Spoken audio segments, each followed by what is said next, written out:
Online class muna saglit si Pinky today dahil walang pasok, kinancel dahil masama ang panahon. Wala pa yatang isang oras yung naging online class ni Pinky and then nagpicture lang din sila kasama ng ibang classmates niya pati ng teacher. So eto naman sa kusina si Pinky, nagluto na siya ng kakainin namin for lunch. Tilapia na prito plus buttered cabbage or buttered veggies. After ng online class ni Pinky, hinayaan lang din namin siya manood dito sa laptop. So ayan nga, dinodrawing niya pa yung characters ng Pororo dahil alam niyo naman sobrang hilig mag-drawing ng anak kong yan. So eto nga pala, nagulat ako dahil may paalog si Ate Ken. Kaya pala nagpunta ng 7-Eleven si Pingoy. Thank you, Ate Kenny. So, ayan na nga. Tuluyan na talagang bumuhos yung napakalakas na ulan. Tapos sabi ko, ay sakto, meron akong bagong raincoat. Gagawan ko ng content. So, kung kailan naman, ito na naman, ilabas ko yung raincoat ko. Kagaya na nangyari nung isang araw. Bigla naman tumigil yung ulan. Well, anyway, eto na nga siya. Terno siya. Naisip ko kasi, meron na ako naibigay na ganitong raincoat na terno kay Papa. Meron na rin si Pingoy. So, ako, kailangan ko rin siya. So, yung mga bagets, meron naman silang pwedeng magamit. Pero bakit naman sila lalabas ng umuulan, 'di ba? Kung hindi naman kailangan.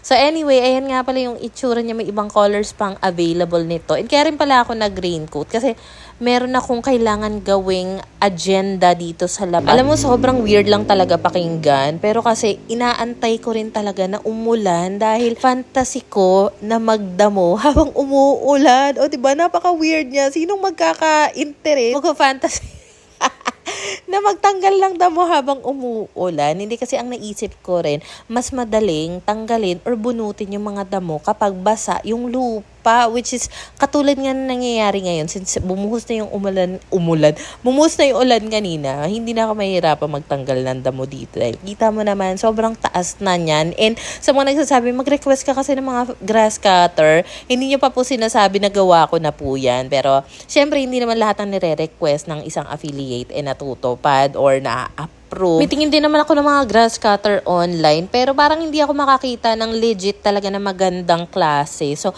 merong mga malalapit na malalaking hardware dito sa amin. Sabi ko nga kay Pingoy, pag naka-LL, tingin-tingin tayo doon. Kasi in the long run, mapapakinabangan naman namin dito sa bakuran. Kasi meron din namang contact yung aming landlady na talagang hinahire niya para magtanggal ng mga damo dito. Lalo na dahil nga matagal siyang natetenga, 'di ba? So, if ever din talaga, yun na lang yung pinaka-last na gagawin namin. Dahil hindi rin siya maasikaso ni Papa lately, itong bakuran. Dahil nga, sobrang busy rin ni Papa sa mga ka-video call niya.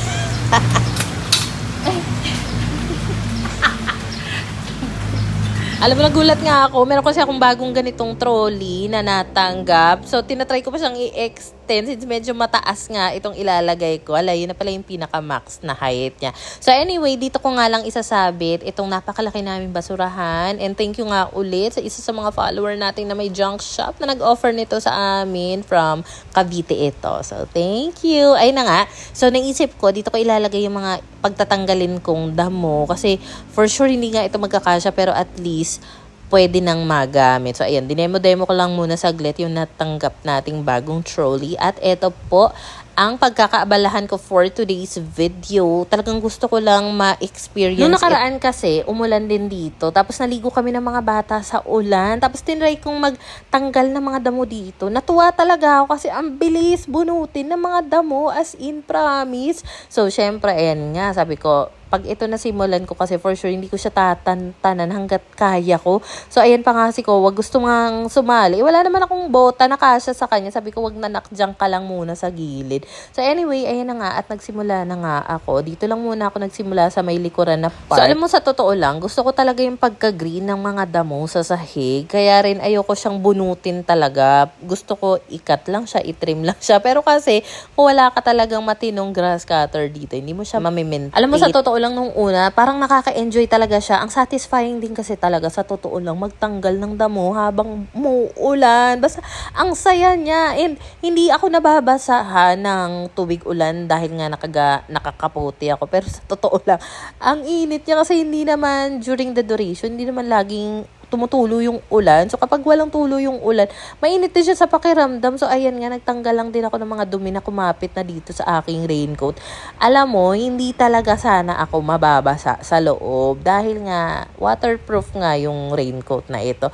Kaso, tagaktak naman yung pawis ko, day. So, pawis na pawis din talaga ako sa loob. Iniisip ko nga, ano ba, dapat ba hindi na lang ako nagsuot ng ganito? Kasi basa rin naman talaga yung loob ng damit ko. Gawa ng sobra nga talaga yung pawis ko. Mainit kasi to sa balat. Ang napansin ko rin kasi talaga is, lalo na kapag hapon na, ang dami ng mga palaka dyan sa area na yan. And also, syempre, nakaka-worry din na baka may ahas nang magtago dyan, 'di ba?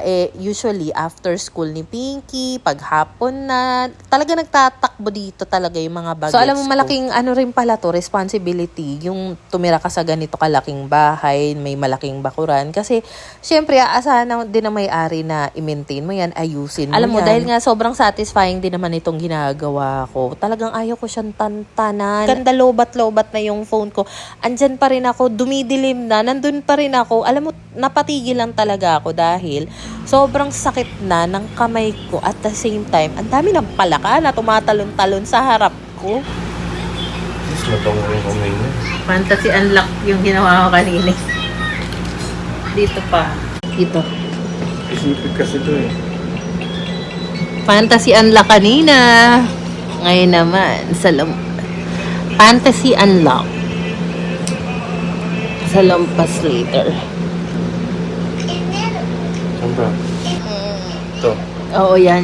Actually, habang nagdadamo nga ako doon, nagulat na lang si Pinggoy dahil nakita niya, nandun pala ako, kaya daw pala wala ako sa loob. Dahil alam niya talaga na kapag meron akong gustong gawin, hindi niya talaga ako mapipigilan.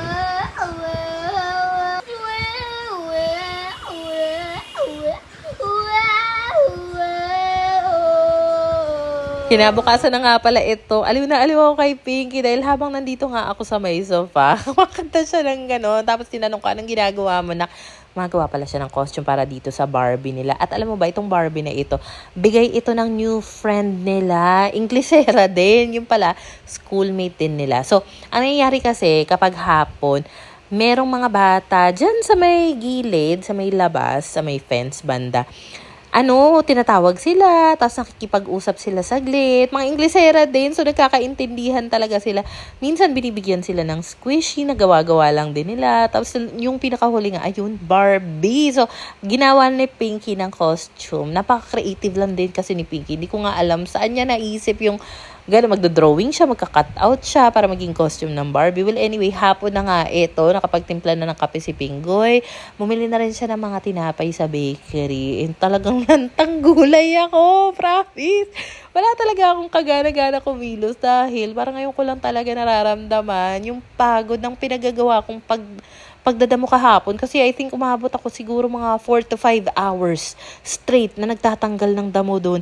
Yung kamay ko kasi, lalo na yung kanan, dito sa may wrist area. For a while, bago pa ako mag-start magdamo, sumasakit-sakit na siya. Then yung sakit niya, umaabot hanggang dito sa may elbow. So sabi nga ni Pinggoy, baka tennis elbow ba yun? Or, basta ganong term, hindi ko alam. Pero sabi ko, ayoko naman siyang i-baby, yung sakit na nararamdaman ko dito sa arms ko. Kaya ako rin pinush yung pagdadamo kasi feeling ko may exercise ng bongga yung braso. So anyway, kinagabihan nga, nagyaya nga ako na kumain kami dito sa isa sa mga cafe na gustuhan ng mga bagets ko. Tapos nagulat ako, ito yung notebook na sinasabi ko last time.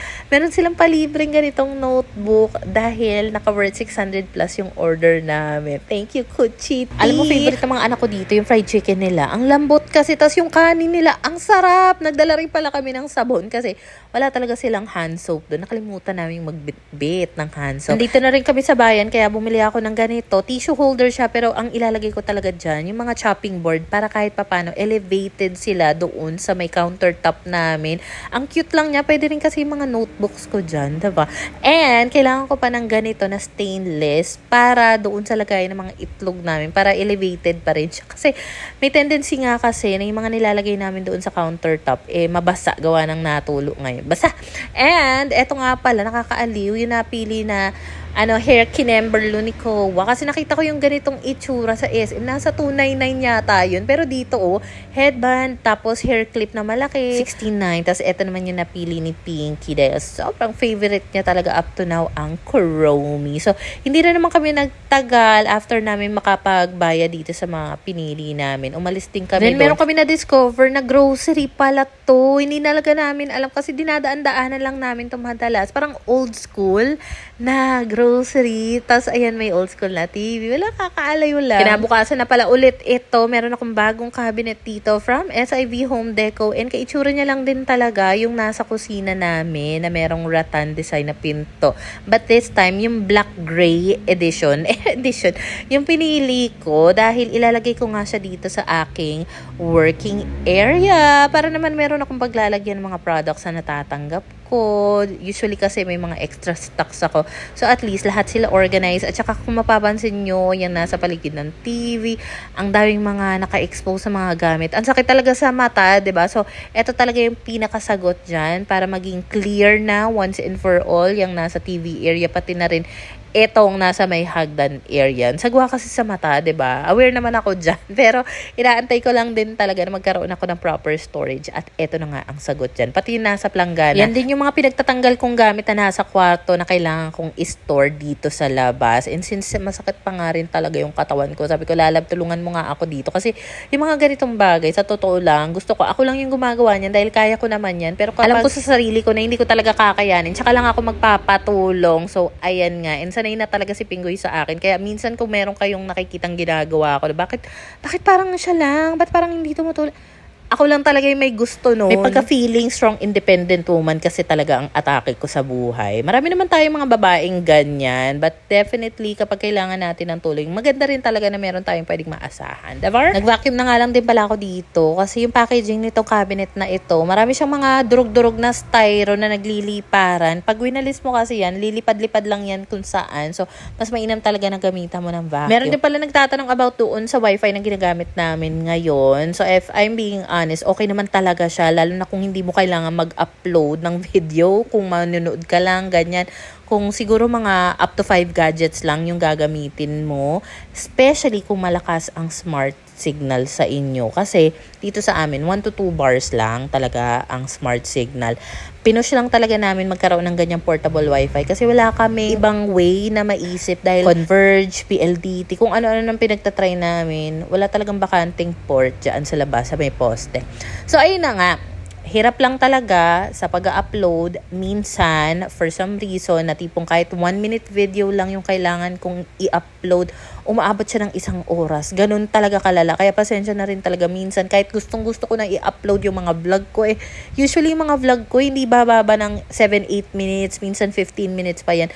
Grabe talaga yung tagal lang inaabot, ma-i-upload ko lang yun. Sa Balaka namin, lumuwas ulit ni Pinggoy sa SM Lipa kasi doon lang meron akong alam na malapit na PLDT dito. Magre-request ulit kami. Baka this time, meron ng bakanting port sa may poste namin. Siyempre, papadalhan nila ng field technician yan para i-check. Kasi, mas reliable para sa amin, based sa experience namin, ang PLDT. Yun lang din kasi yung in-advise sa amin. Sabi, ma'am, try nyo kaya after mga 2 or 3 months na bumalik dito. Baka by that time, meron ng bakanting port sa poste.